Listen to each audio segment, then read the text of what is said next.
don't feel like we're being treated fairly by the mainland British in their parliament, and we've had enough of this.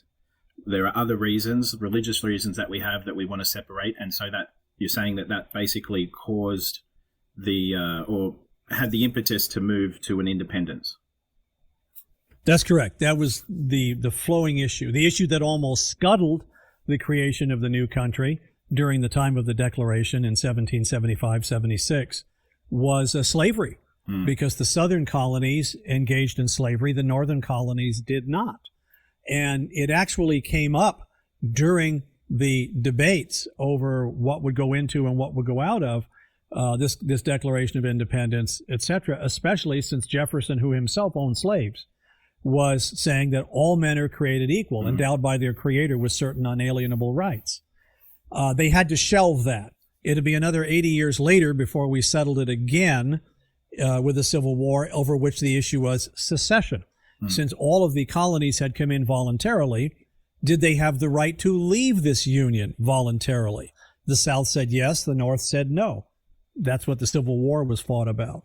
And unlike in the British Empire, where just through the efforts of William Wilberforce in Parliament, he managed over the course of a lifetime to actually get Parliament to abolish the slave trade for all of the Commonwealth.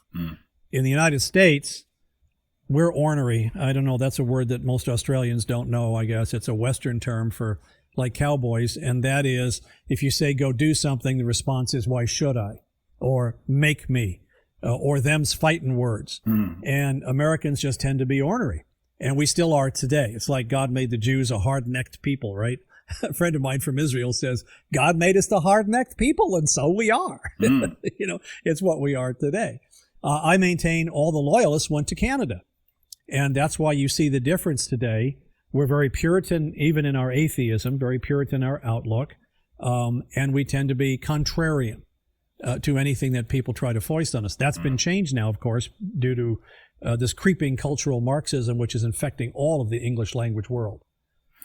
But, you've got the Constitution. So for us Australians, sometimes we can get confused about things. So you have the Declaration of Independence, which is the statement of independence from Britain and the colonies. And then you have the US Constitution, which was written later, that we've talked about already. And then you had later still, not too long later, I think about 5 or 10 years, I can't remember, but you had the Bill of Rights. And that was championed by a guy called Madison. Is that right? Yes, James Madison, right. So under what circumstances did they think, hey, we need a Bill of Rights? Because it is kind of unique. The first thing, Declaration of Independence was 1776. After the War of Independence, when the British surrendered, then we had to try to get along. And so we had sort of the Articles of Confederation is what it was called. That wasn't working. And so they knew they needed something stronger. Then the debate was, where will the power ultimately lie? In the federal government or in the states? And the Bill of Rights came along to clearly and overtly declare what the rights and limitations of the government are. And I always point out today, like when people today talk about the separation of church and state, I say that's not in the Constitution. It never was. It was not intended. Our Bill of Rights says two things. Congress will not make any law respecting the establishment of religion, nor prohibit the free exercise thereof. It says nothing about religion influencing government, which the founders had intended. But maybe the 10th Amendment was really the clearest. And it says those powers not specifically granted to the federal government are reserved to the states or to the people. And that made states' rights clear, that these were sovereign, independent states which federalized together to handle those things as a country, but otherwise everything else would be left up to the states. Now, of course, this is totally scrambled today. We've come a far way from what the founders intended, and yet the 10th Amendment of the Constitution is still there. It hasn't gone away. It's just that nobody seems to read these things anymore and observe them. Yeah. So I read also Magna Carta, which a lot of people say is the foundation of freedom. And I listened to some commentary on the Magna Carta by David Starkey, who's a British historian. And I can't. So the Magna Carta seems to be a treaty of some sort between King John and the barons, the land barons, in about, I think it's 1215. That's about right. And I can't remember exactly. It went nowhere. It was a toothless document that was annulled later, but it was reissued after a revamp by a guy called Archbishop Langton, who was, from my understanding, the first biblical scholar who started using the Bible to think about politics. And he was exegeting the Bible to come up with a philosophy of how should Christians govern. Do you know much about that?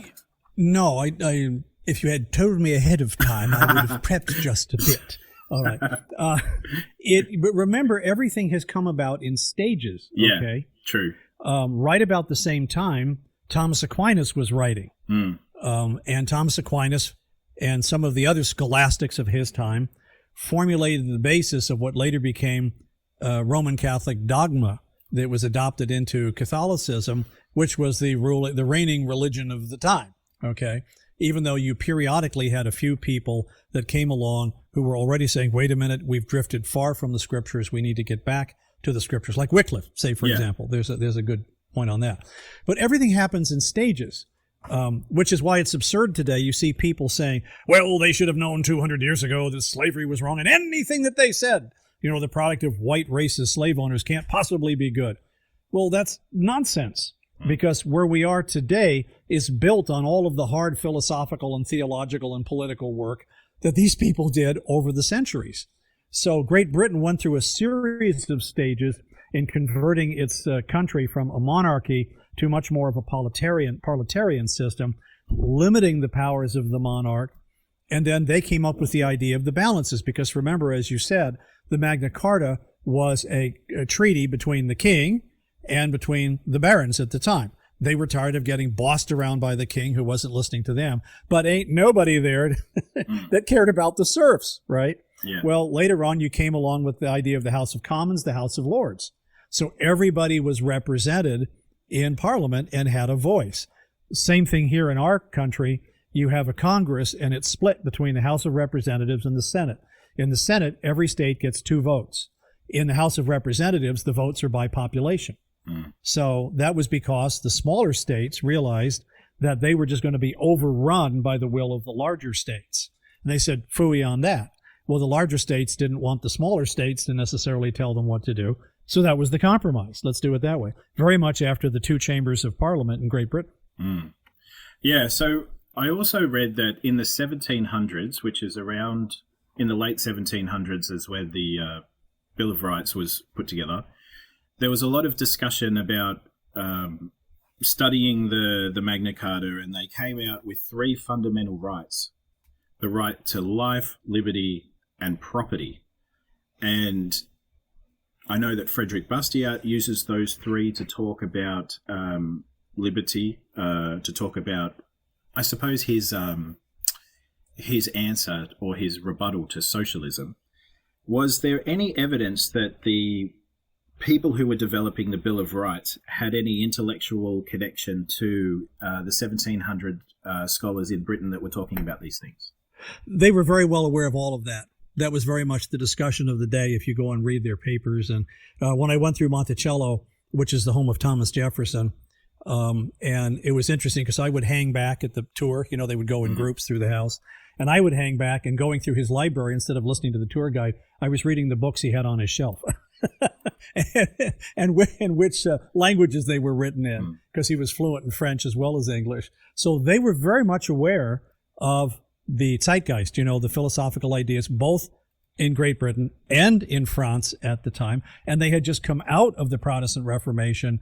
Less than, let's say, 1517 was Luther's 95 Theses. Council of Trent was 1545. So just bump it up 2 centuries. They were very, very aware of all of these theological and philosophical trends. And yes, that's what built into what they were writing.